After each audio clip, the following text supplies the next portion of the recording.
Santa Cruz, Bolivia y el mundo, sean bienvenidos una vez más a este espacio de reencuentros, donde hombres y mujeres de impacto están cada día dando testimonio del poder de Dios en sus vidas. Hoy les quiero presentar a alguien muy especial, un amigo que, amén de todos los títulos que él tiene y que ha logrado obtener por la gracia de Dios, prefiere sencillamente ser presentado como un hijo de Dios. Quiero presentarles al pastor e ingeniero Igor Cabrera. Bienvenido a este espacio.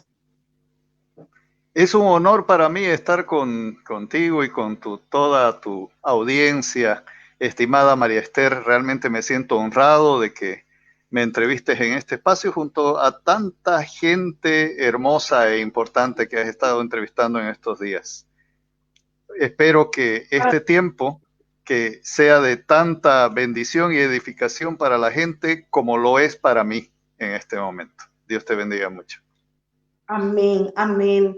Y a cada uno de ustedes que ya se está conectando, sean bienvenidos a este conversatorio que de seguro va a ser de edificación para sus vidas.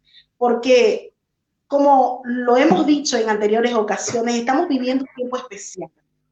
Un tiempo, lo llamo especial porque dentro de él hay procesos, hay circunstancias que nos están tocando vivir y que Dios las ha permitido para poder mostrar su gloria en nuestras vidas, para que podamos conocerle de otra manera a la que antes le conocíamos, para que podamos acercarnos a él de una manera diferente y habiendo terminado todo esto, decir, Señor, toda la gloria en todo y por todo es solamente para ti. Querido pastor Igor, cuéntanos un poquito, ¿quién es Igor Cabrera? Como decías al principio, María Esther, soy un hijo de Dios que fue rescatado, redimido, lavado por la sangre de Jesucristo, un hermano tuyo y de todos los que han en algún momento tomado la decisión de abrir la puerta de su corazón a Jesucristo. Y estoy convencido de que no ha habido en la historia de la humanidad un mejor momento para ser cristiano que el día de hoy. Porque es como que la iglesia ha sido preparada durante sus 2000 años de historia para estos momentos. Estamos viviendo los tiempos postreros y eso no es ser apocalíptico, sino es que estamos en el momento en el que nuestra fe está siendo puesta a prueba de manera especial y además en el que la gente está con un hambre y una sed de las cosas de Dios que no se vio nunca antes en la historia. Vos y yo conocimos al Señor muy jovencitos, yo te conozco desde hace muchos años y coincidirás conmigo en que antes no existía esta hambre del Señor que hay actualmente en nuestra sociedad. Y como cristianos estamos llamados a dar testimonio. Me preguntas quién soy. Bueno, nací el 9 de febrero de 1974 aquí en Santa Cruz, Bolivia.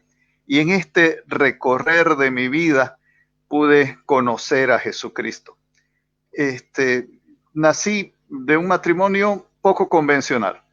Mi padre había estudiado para sacerdote, no llegó a ordenarse, estuvo en el seminario de Cochabamba para ser franciscano, al cual sus padres lo mandaron desde sus 9 años. Coincidentemente, mi madre a sus 12 años fue mandada a un convento allá en La Paz y se hizo monja. Ambos dejaron sus hábitos, después se conocieron y supongo que por tener esta historia en común se enamoraron, se casaron y me tuvieron. Entonces, vengo de una familia que es profundamente católica y por lo menos en mi infancia, en mi adolescencia, yo no quería saber del evangelio y mucho menos de los evangélicos.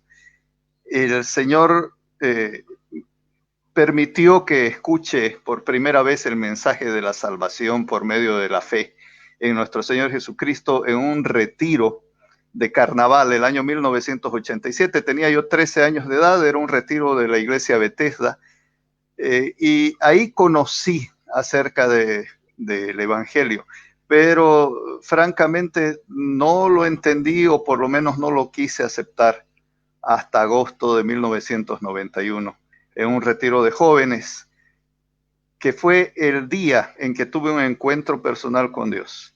Y entonces Cristo entró a mi vida y la puso de cabeza, y empecé a vivir esta hermosa aventura que es estar en Cristo. Háblenos un poquito acerca de ese primer encuentro que tuvo con el Señor, porque en nuestra adolescencia siempre andamos queriendo experimentar, queriendo saber, queriendo como que todo lo sabemos. Sin embargo, al encontrarse con Cristo realmente todo cambió, y fue en el tiempo de la adolescencia. Mi adolescencia fue una adolescencia bastante peculiar, aparte de los problemas y los líos de la edad del pavo que tenía yo en mi cabeza.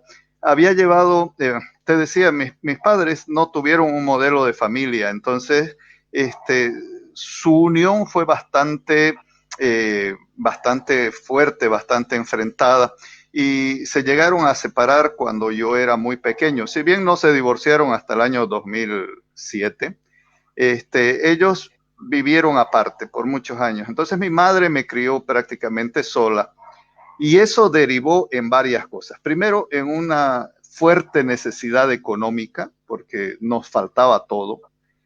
Después yo crecí en prácticamente completa soledad, porque era el único hijo de mi madre.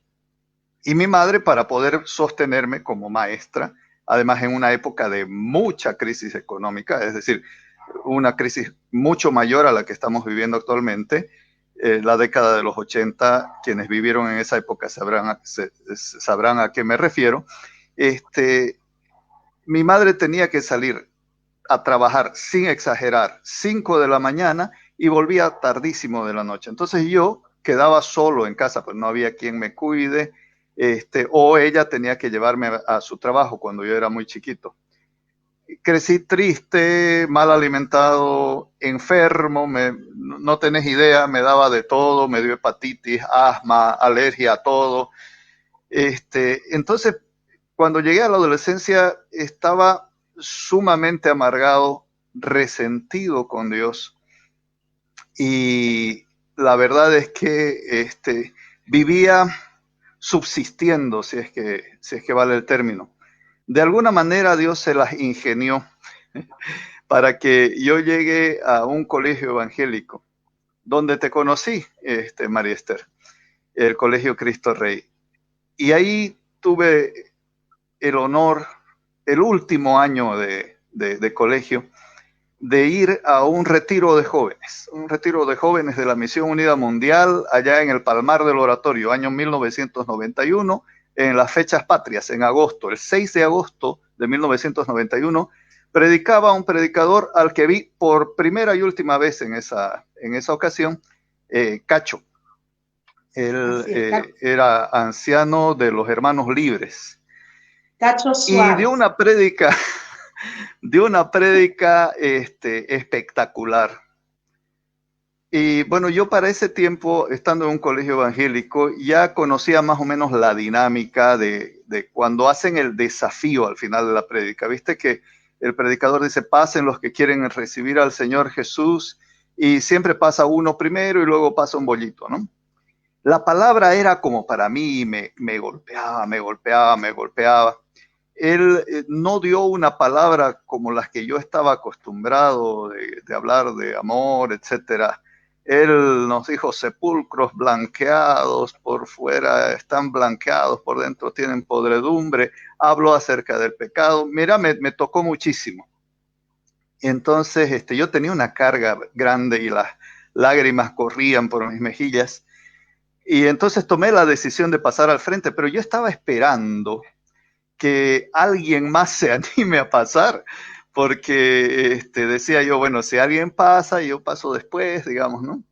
Pues nadie pasaba, y él llamaba y llamaba una vez más al altar, y nadie pasó, hasta que el Espíritu me impulsó a pasar. Y ahí Cacho solito conmigo, me dirigió en la oración. invité a Cristo a mi vida. Y te decía, mi vida cambió de arriba abajo en ese mismo instante. De ser una persona enferma, el Señor me sanó de todos mis achaques. De ser una persona amargada, el Señor me llenó de gozo. Puso en mí una pasión por las almas muy grande. Volví de ese retiro. Recuerdo que fui a la oficina del pastor Gustavo Oropesa y le dije, bueno, he recibido a Cristo, ¿ahora qué hago? Y él me habló acerca de la Gran Comisión y tuvo la gentileza de presentarme a un amigo que lamentablemente ya falleció, Saturnino, de la Cruzada Estudiantil y Profesional para Cristo, y de ahí me involucré con la gente de Cruzada. Te digo, eso fue en agosto del 91. En diciembre del año 91 yo estaba haciendo mi primer campaña evangelística en la plaza de mi barrio. 54 personas recibieron al Señor en esa ocasión. Y desde entonces, bueno, el Espíritu empezó a moverse de una manera poderosa y a hacer grandes milagros en mi vida, a llevarme a todas partes del mundo predicando esta palabra. Y además se hizo cargo de llenar todas aquellas cosas que me hacían falta. Viste que la palabra dice, buscad primeramente el reino de Dios y su justicia y todo lo demás le será añadido. Eso sucedió en mi vida a partir de ese día de agosto del 91. Y no solo eso, porque junto con la salvación vino la restauración y vino también un nuevo sentido en el tema del estudio, ¿no? Porque después de eso, como que hubo un despegue también así en el tema de las calificaciones, en el tema de destacar en todo cuanto hacía. Efectivamente, María Esther, cuando vos me conociste en el colegio, yo la verdad es que nunca fui mal alumno, me esforzaba bastante porque además no hacía otra cosa, no jugaba fútbol, no iba a ningún lado, pero me esforzaba mucho y te voy a decir por qué. Como te decía, nuestra condición económica no era de la mejor. Yo tenía que esforzarme porque en aquella época había un decreto supremo que decía que los alumnos que superaban cierto promedio podían solicitar al Ministerio de Educación una media beca para estar en un colegio particular. Entonces yo tenía que pelearla y nunca fui el primero, pero siempre estaba ahí, pero me costaba una barbaridad. Y te soy honesto, ya para cuando yo estaba en la promo, alguna vez tuve que copiar, o sea, era deshonesto en lo que hacía. No conocía a Cristo, pues, ¿no? El momento en que Cristo entró a mi vida, le digo, Señor, mira, esta es la situación, yo no quiero hacer más esto y además yo quiero ser profesional. Mi madre siempre me había dicho, mira, yo lo que voy a hacer es sacarte bachiller, porque la universidad ni pensé, yo no voy a poder pagar, no voy a poder hacer nada al respecto. Entonces eso irá por tu cuenta. Si te acordás, el año 91, que es cuando yo salí bachiller, había un problema muy grande de huelgas en la Gabriel René Moleno. Entonces, el que entraba a estudiar a la Gabriel, en lugar de tardar 5 años, fácil se tardaba 7, 10 años en salir, si es que salía, porque habían paros, huelgas, incluso había rumores de que se iba a cerrar un año. Y justo cuando salí, estaban en esa situación. Entonces, ese año 91 el Señor me edificó tanto, aprendí muchas cosas y aprendí sobre la fe, que posiblemente hablemos un poco más adelante. Y cuando salí bachiller, también paralelamente salí profesional en inglés, profesor de inglés. Busqué trabajo de profesor de inglés, ahorré un poco de dinero y me daba, María Esther, para pagar mi matrícula y un mes de la NUR. Entonces dije, Señor, en fe, yo entro a la NUR y si es tu voluntad, verás de dónde sale y yo sigo adelante. Y si no, pues me iré a la Gabriel, pero ya abrirán hasta entonces, digamos, ¿no? Yo ya no he perdido mi tiempo. Entré a la Universidad NUR, hermana, y además trabajaba.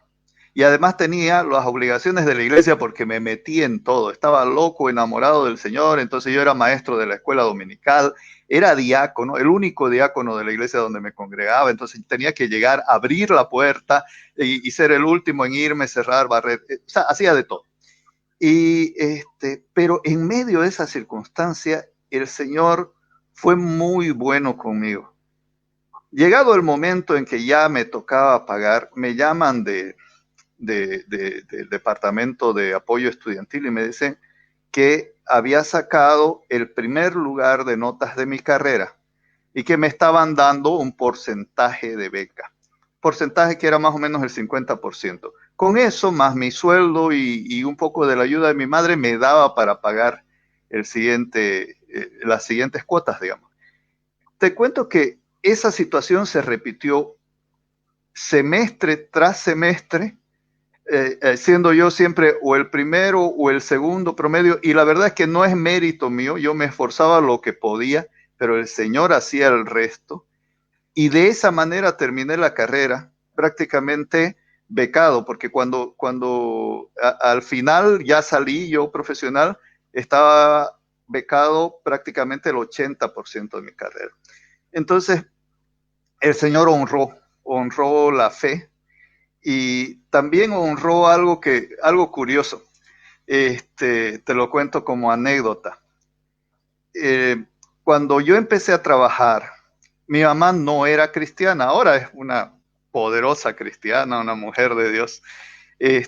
Pero cuando yo comencé a trabajar, yo lo que hice fue agarrar mi sueldo, porque yo era dependiente todavía, y mi sueldo completito se lo llevé a mi mamá, ¿no? Y me dice, oye, me dice, y vos ahora que sos protestante, me dice, ¿no vas a dar tu diezmo? Y eso me hizo pensar. ¿Por qué? Le digo, porque yo he escuchado que ustedes los protestantes dan su diezmo, me dice, pero no me lo decía de una manera como para enseñarme, sino como para crear polémica. Sin embargo, eso me abrió los ojos y dije, sí, digamos, ¿no? Yo no ganaba mucho, pero lo que hacía era tomar mi sueldo, sacar el 10%, llevarlo a la iglesia, que era una iglesia que no predicaba de diezmar, no predicaba mucho de esto. Y daba mi diezmo y le daba a mi madre. Mira, yo he podido ver la mano del Señor moverse a través de eso, porque a partir de ese momento no faltó nada en mi vida. Y el Señor fue, como dice su palabra, dándome los deseos de mi corazón. Una de las cosas, por ejemplo, que yo siempre le escuchaba a mi madre hablar, porque ella es maestra, hablaba acerca de sus alumnas que se habían ido becadas al extranjero, que estaban estudiando aquí y allá, y yo decía, pucha, eso quisiera. No pasó mucho tiempo, te digo que entré el 92 a la universidad, para el año 93, mediados del 93, como yo estaba sacando tan buenas notas, me llaman del Instituto de Cooperación Iberoamericana para ofrecerme que me postule a una beca de intercambio a España. Entonces, antes de que la época que todo el mundo se iba a España, el Señor me regaló el poder ir a España, pero no a trabajar, sino a un intercambio cultural. Fui ayudante de cátedra allá y eso me permitió además compartir con chicos de Europa y de todas partes de Latinoamérica, porque fueron de varios lados, y hablarles del Señor, compartirles de las 4 leyes espirituales, que era lo que manejaba yo en ese momento, y me dio una perspectiva diferente de cómo se ve el cristianismo en otras latitudes. Y bueno, eso sucedió en mi vida. De esa forma y así de manera milagrosa fue que salí profesional y en medio conocí a mi amada, con quien después de terminar la carrera me casé, tu buena amiga Neisy. Así es, y qué hermoso de verdad que ha sido este tiempo. Y hablando de la fe, porque muchas veces hemos repetido el versículo que dice, pues la fe, la certeza de lo que se espera, la convicción de lo que no se ve. pero cuán diferente es aprender a vivir y a caminar en fe y por fe. Entonces, ¿cómo ha sido su experiencia ya una vez casado, con los chicos, porque tiene 2 hijos, y tener que aceptar todo lo que vino después? ¿A qué me refiero con esto?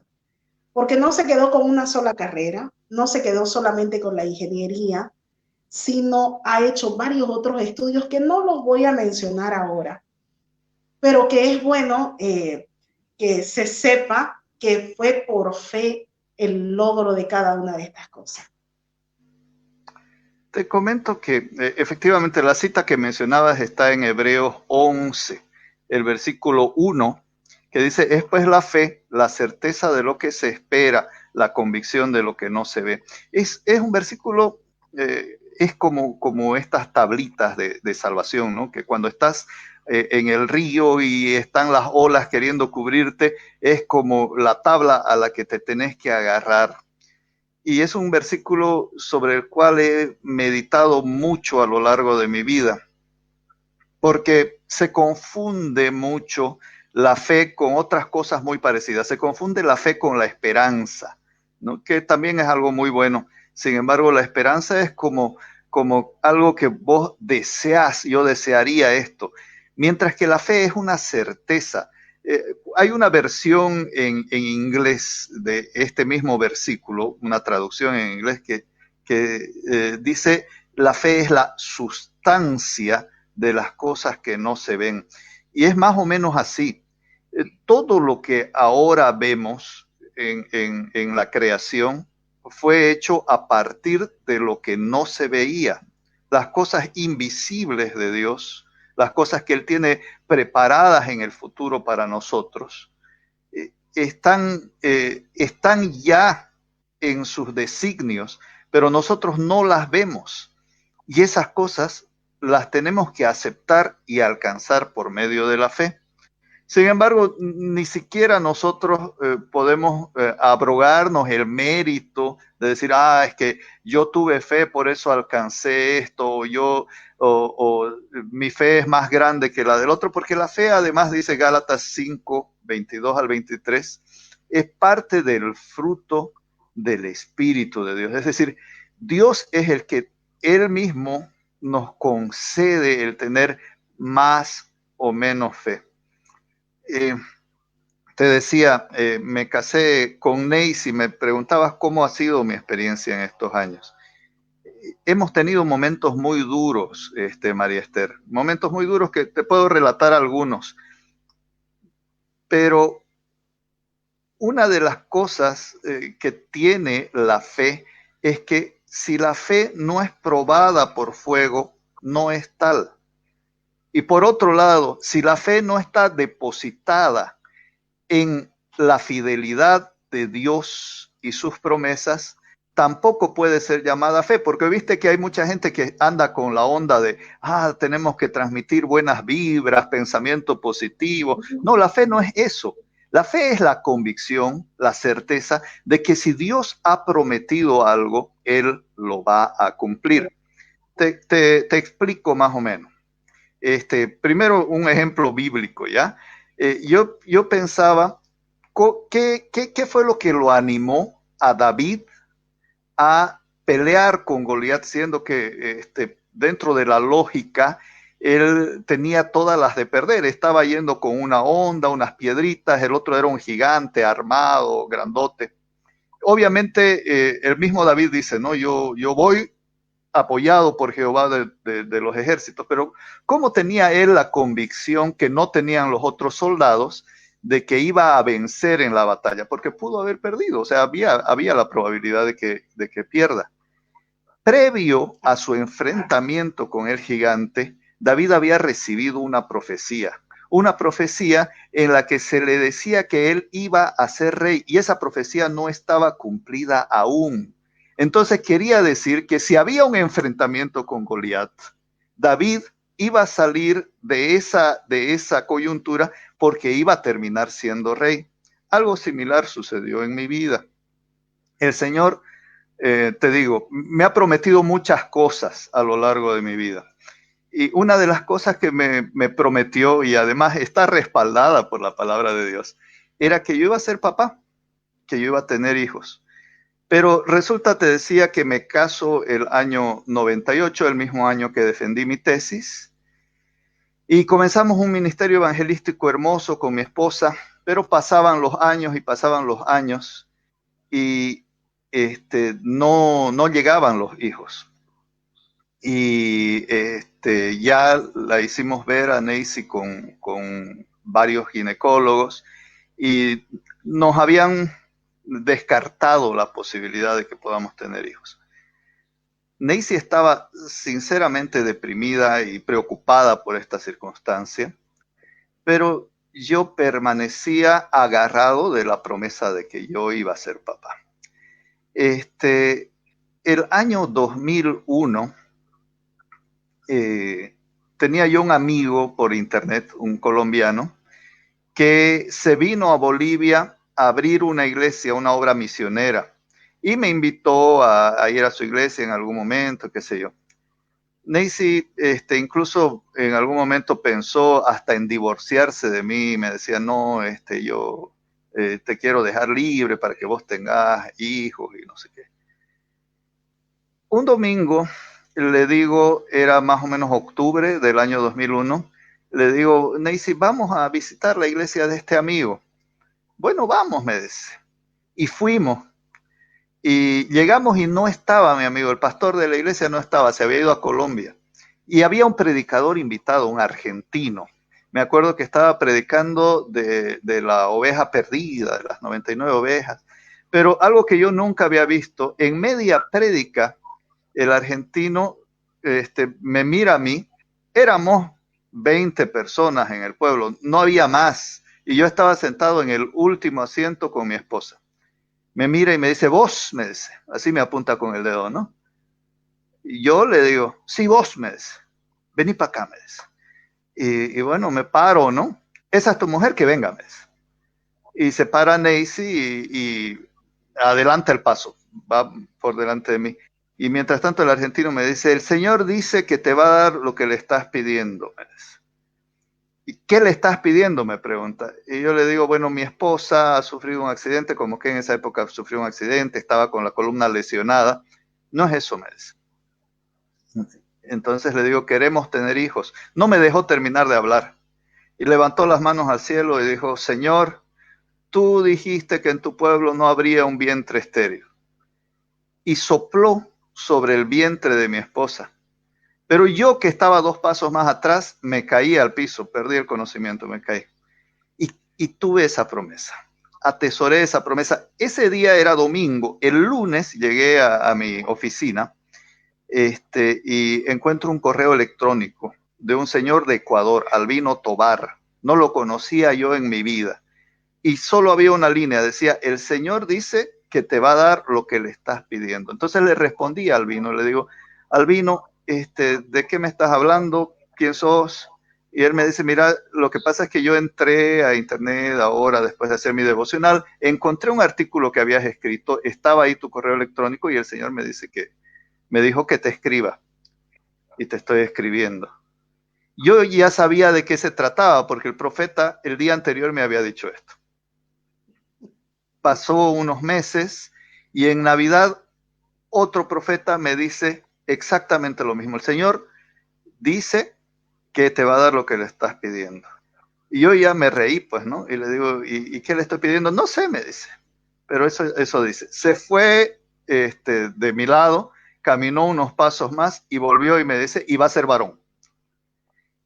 Al año siguiente, el año 2002, para el 1 de mayo, volviendo de Moro Moro en un viaje misionero con mi esposa, nos volcamos en una camioneta, hermana.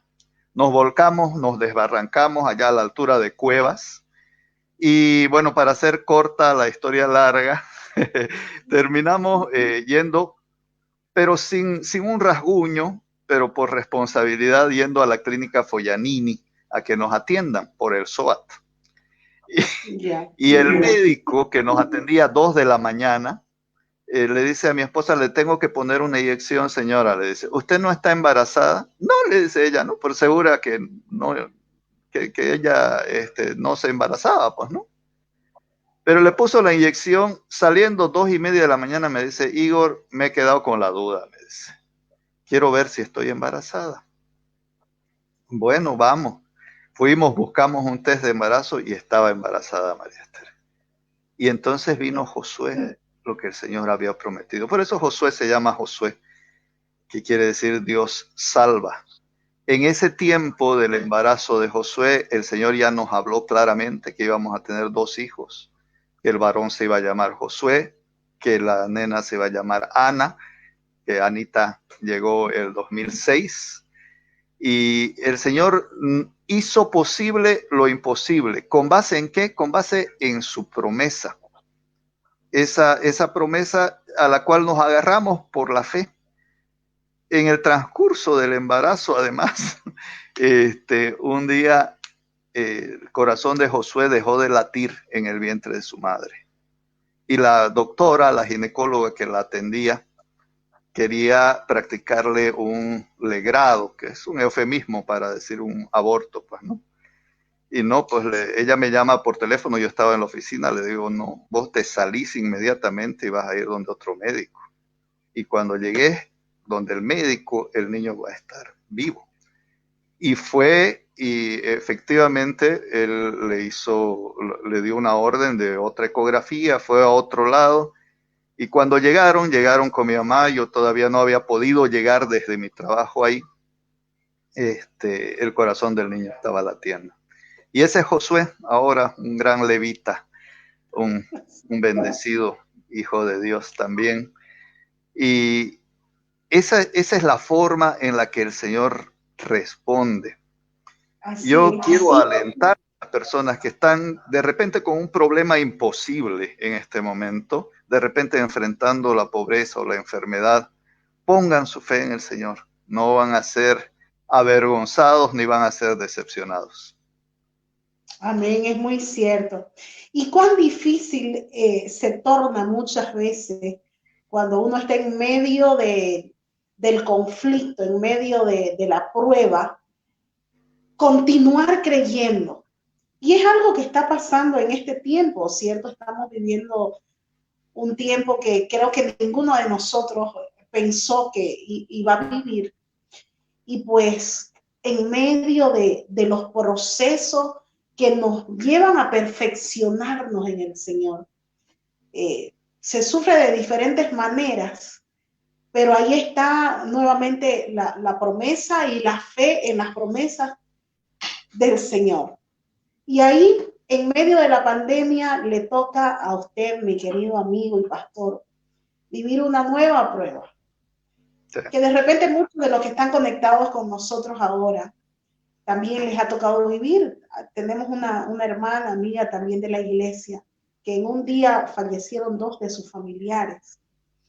Y es algo que la mente y lo humano que hay en nosotros nos quiere llevar a cuestionar, porque sabemos que el campo de batalla es nuestra mente, donde Satanás ataca es ahí.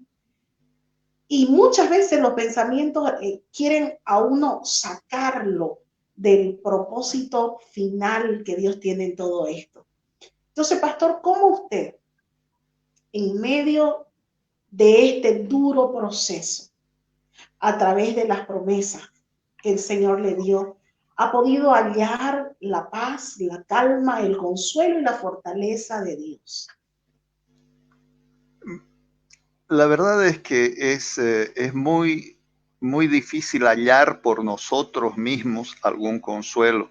Y es por eso que el Señor nos ha provisto de un consolador. El tema de la prueba que estamos viviendo ha desnudado una pandemia aún mayor que la del coronavirus, que se viene viviendo hace años en medio de nuestra sociedad. Te voy a dar unos datos del 2016 de la Organización Mundial de la Salud que ahora causa tanta polémica. El 2016, un estudio de varias universidades decía que el 73% de la población mundial sufría síntomas de estrés que derivaban en problemas de salud. Ya un poco más en casa, en Bolivia, estas mismas cifras mostraban que cada día en Bolivia se suicidan 6 personas. En un país que tiene 10 millones de habitantes nada más. La preocupación, el miedo, el cansancio, la fatiga, el afán, nos están robando la vida y están enfermando a nuestra gente. Y como decías muy bien, la batalla está en la mente. A mí me ha tocado vivirlo. Ahora te hablo de cuál fue mi prueba en esta cuarentena, que fue dura también. Este, pero uno va almacenando en la vida estas perlitas, estas tablas de salvación, estos salvavidas que están en la palabra de Dios, para utilizarlos en el momento en que los necesita. El apóstol Pablo decía, vístanse de toda la armadura de Dios para poder estar firmes en el día malo, ¿no es cierto? Este es el día malo. Este es el día en el que tenemos que estar firmes. Y si usted, mi amigo, que está escuchando este programa, aún no está totalmente vestido de la armadura de Dios, es tiempo de hacerlo. No espere más. Basta con pedirlo. Basta con pedir el auxilio de nuestro Señor Jesucristo, la asistencia, el consuelo del Espíritu Santo. Hemos tenido muchas pruebas, todos, en esta época. Algunos se han enfermado, a otros, a todos creo, nos ha tocado vivir un tiempo de crisis económica bastante fuerte. Pero a mí me sucedieron dos cosas que me han hecho llorar, me han sacado lágrimas en este tiempo. Pero entonces vino el consuelo del Señor. Lo primero que me sucedió es que justo antes de la pandemia, hermana, se me enferma Josué, mi hijo, el hijo que el Señor me había prometido, el hijo que no debíamos haber tenido y nos lo concedió, un precioso varón. Se enfermó y se enfermó gravísimo, no de coronavirus, empezó a vomitar y los médicos no encontraban nada. Estuvo internado una semana en la caja petrolera. Le dieron de alta no porque lo hayan sanado, sino porque ya venía la cuarentena y no lo querían tener ahí en medio de los enfermos de coronavirus. Entonces, estaba en la casa, lo cuidábamos, pero de rato en rato recaía, no había manera de conseguir médico, no había manera de conseguir hospital, era una barbaridad, al punto que mi hijo bajó mucho de peso y estaba muy débil. En esa situación, que te imaginarás para mí era muy estresante, donde yo me estaba vaciando en oración y rogando al Señor, y pude ver también la mano de Dios manifestándose en gente como vos, hermana, como los pastores de nuestra congregación y los hermanos que venían orando por Josué, y yo estoy seguro que eso fue lo que hizo que mi hijo se levante. Se enferma mi padre y nuevamente no se enfermó de coronavirus. Le vino un problema hepático que el médico luego dijo que venía arrastrando ya hace tiempo. Y este problema, empezamos a orar por él, pero vino en el peor momento porque recuerdo aquel día que se sintió mi padre mal, empezamos a buscar médicos. Me llama él y me dice, hijo, ¿con qué médico me hago ver? Bueno, lo guié donde el médico, que yo siempre lo llevo. El médico le dijo, mire, tiene que ir a una clínica. Fue a una clínica, pero mi padre necesitaba internarse. No había espacio en la clínica. Terminó en la clínica Siraní. Ahí lo recuperaron un poco y luego lo mandaron a la casa. En su casa se contrató a alguien que lo atienda, pero él cayó en esto de la depresión, me imagino, porque no quería comer, se debilitó mucho, la peleó mucho, luchó mucho, y un día recae, ya tenía complicados varios órganos, llegó a terapia intensiva nuevamente en la clínica, lo entubaron y de ahí no salió. Falleció y fue una experiencia muy dura, falleció la semana pasada. Fue una experiencia muy dura, te diré, que además afectó a Josué, que se puso nuevamente mal por el shock emocional, y todos lo sentimos. Yo no creo que los cristianos seamos robots, pues, María Esther, ¿no? Somos seres humanos, nos duelen las cosas que nos pasan. Cuando fallece un ser querido, es inevitable que nos toque, que nos duela, produce sentimientos negativos. Pero algo he aprendido. Nosotros podemos tener sentimientos negativos, pero no nos podemos permitir por mucho tiempo tener pensamientos dañinos, que son dos cosas muy diferentes. Podemos llorar y el Señor viene y trae consuelo. Podemos incluso acudir a Dios y decirle, Señor, ¿por qué está sucediendo esto? Pero el momento en que nosotros nos dejamos comer la mente con pensamientos negativos, ese es el instante en que el enemigo empieza a ganar terreno en nuestras vidas. En Eclesiastés, el capítulo 3, el rey Salomón dice que hay un tiempo para llorar y un tiempo para reír, un tiempo para nacer, un tiempo para morir. Llorar la muerte de alguien es importante, pero también está en nuestras manos el poner lo necesario para buscar esperanza en medio del dolor.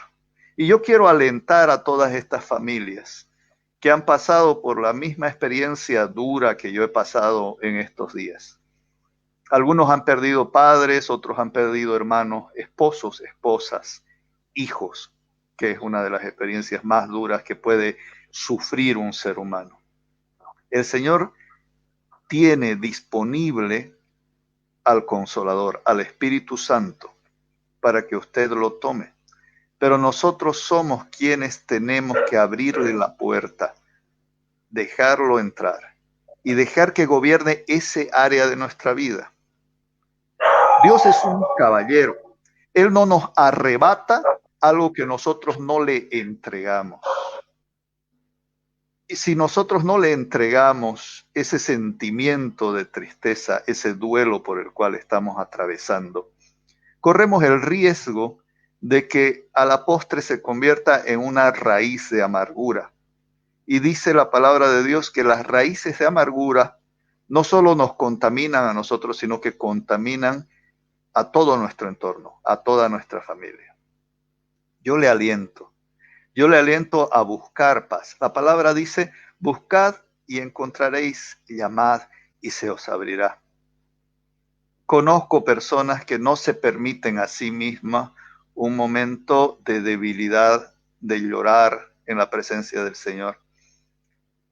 Pienso que en estos tiempos, cuando pasas por una experiencia de esta naturaleza, es el momento de buscar al Señor en la intimidad, de llorar, de demostrarles nuestro sentimiento y de dejar que Él nos consuele. Y si es necesario, buscar la consejería, porque dice la palabra, hierro se lima con otro hierro, ¿no es cierto?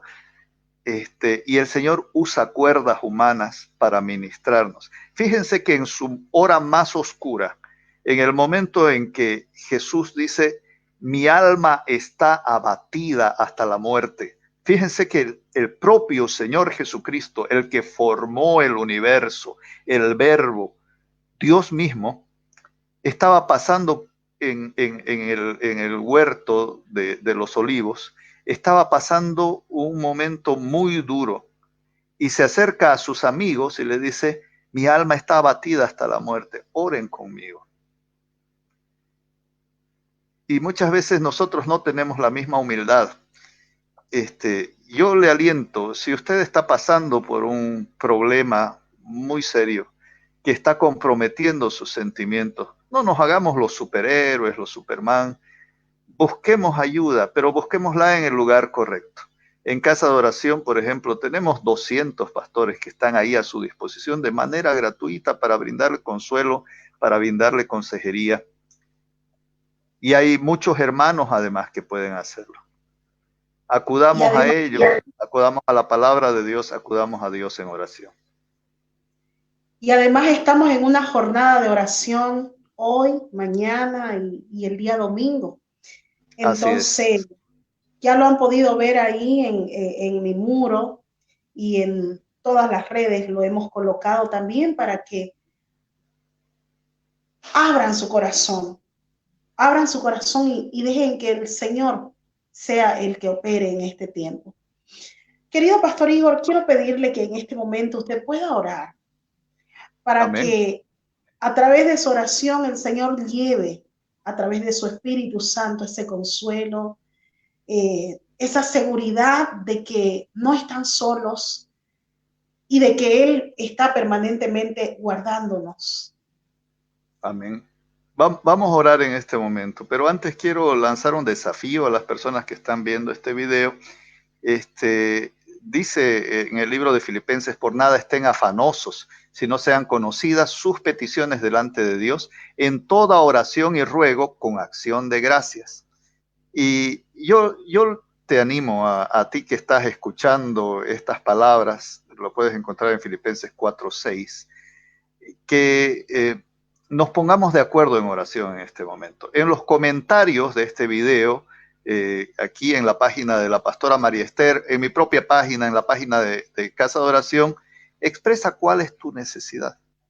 Dios es un Padre amoroso. La palabra dice que aun si tu padre y tu madre te dejaran, con todo Jehová no te abandonará. Entonces, escribe qué es lo que estás necesitando, qué es lo que estás volviéndote ansioso en este momento. Es una necesidad económica, un problema familiar, un problema de repente personal, existencial. De repente te está atormentando un pecado en el pasado. No necesitas dar detalles. Queremos orar por ti. Y lo vamos a hacer y tenemos un equipo de gente eficaz, entrenada en esto que lo va a estar haciendo. Dios te bendiga. Vamos a orar. Padre, en el nombre poderoso de Jesús, nos ponemos delante de ti seguros de que en ti tenemos vida eterna. Que tus palabras, Señor, son palabras que consuelan. Que tú eres nuestro sanador, Jehová Rafa. Que tú eres nuestro proveedor, Jehová Jireh. Que tu mano poderosa se mueve a favor de los que te buscan, de los que te aman, Señor. Te bendigo y me pongo de acuerdo en este momento con la pastora María Esther, con las personas que están mirando este video, para clamar a ti por una bendición sobrenatural. Manifiesta, Señor, tu gloria en cada una de las vidas que están mirando este video. Sé tú moviendo los aires, Señor, limpiando de toda cosa mala, todo lo que está estorbando, Señor, la realización de tu diseño en la vida de mis hermanos. Ahora es anulado en el nombre de Jesús. Y en este momento, Señor, aquella persona que está aquejada por la enfermedad recibe sanidad en el nombre de Jesús. En este momento, Señor, el que está afligido recibe consuelo. El que está desesperado recibe paz, fe y esperanza, Señor. En este momento y por esta palabra, Señor, empieza a generarse nuevas oportunidades, Señor, para aquel que ha visto su negocio destrozado, que ha perdido su trabajo o que está siendo azotado por la necesidad económica. En el nombre de Jesús, tú estás poniendo, Señor, claridad en las mentes de las personas que están confundidas con tanta avalancha de información que nos está llegando por las redes sociales. En el nombre de Jesús, pones paz, Señor, en aquellos hogares que se han visto resquebrajados, Señor, a causa del estrés, a causa de la necesidad económica o a causa aún de nuestros propios descuidos y negligencias. Padre, tú restauras las vidas, restauras las familias, restauras los matrimonios, restauras los negocios, Señor. Te pedimos, Padre, por aquel hombre, por aquella mujer que viven al día, y que tú has venido sosteniendo de una manera milagrosa en estos ciento y tantos días de cuarentena. Padre, en el nombre de Jesús, muestra tu mano poderosa, haciendo, Señor, que su situación cambie para bien. Yo estoy seguro, Padre, que las palabras proféticas que tú has pronunciado para nuestro país, para nuestra nación y para tus hijos aquí en Bolivia se cumplen.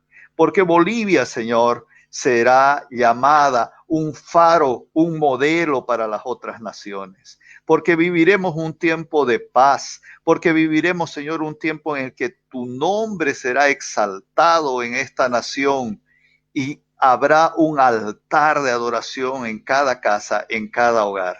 Bendecimos, Señor.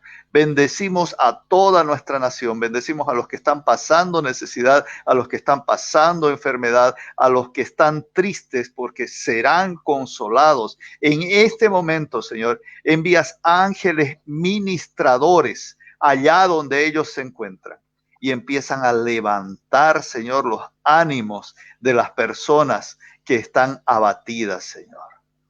Restaura los corazones. Derrama de tu Espíritu Santo como un bálsamo, como un óleo, Señor, un aceite que empieza a curar las heridas, a tomar esos corazones de piedra, Señor, y a convertirlos en corazones de carne. Utiliza cuerdas humanas, Señor, para bendecir, para llegar a las personas con provisión, con consuelo, con una palabra de fortaleza. En el nombre precioso de Jesús. Amén y amén. Amén, amén, amén y amén. Ten por seguro tú que te has conectado y también quienes se van a conectar luego que finalice esta transmisión, que Dios es fiel. Su palabra dice que Él no es hombre para mentir, ni hijo de hombre para arrepentirse. Y Amén. cada una de sus promesas se va a cumplir, porque son sus promesas. Recuerda de que Él es fiel a sus promesas, a su palabra. Él no actúa por lo que nosotros somos, sino porque Él es fiel a su palabra y a sus promesas. Así es que no dejes de creer, no dejes de buscarle al Señor. No dejes en medio de la circunstancia que te ha tocado adorarle. Y sobre todo, postrarte y postrar tu corazón delante de su presencia para que Él pueda inundarte con su presencia. Y allí en su presencia, pastor, si hablamos de experiencias en la presencia del Señor, creo que nos podemos quedar horas, días, hablando de lo maravilloso que es estar en la presencia de Dios y de todo lo que recibimos de Él. Así es que por hoy, esto fue Reencuentro con mujeres y hombres de impacto. Querido Pastor Igor, amigo, que Dios te bendiga, que Dios te siga levantando muy alto, porque sabemos que sus promesas no han parado. Soy testigo de algunas de las promesas que Dios te ha dado y sé Amén. Que en el nombre de Jesús, vamos a ver cumplidas cada una de esas promesas. Amén. Gloria a Dios. Un abrazo para ti, María Esther, para mi amigo Luis Fernando, para tus hermosos hijos y para cada uno de los hermanos y amigos que miran este programa, que es de mucha bendición. El Señor derrame abundantes bendiciones sobre todos ustedes. Nos estaremos viendo pronto. Amén. Amén. Nos vemos en breve, Dios mediante. Que el Señor les bendiga siempre.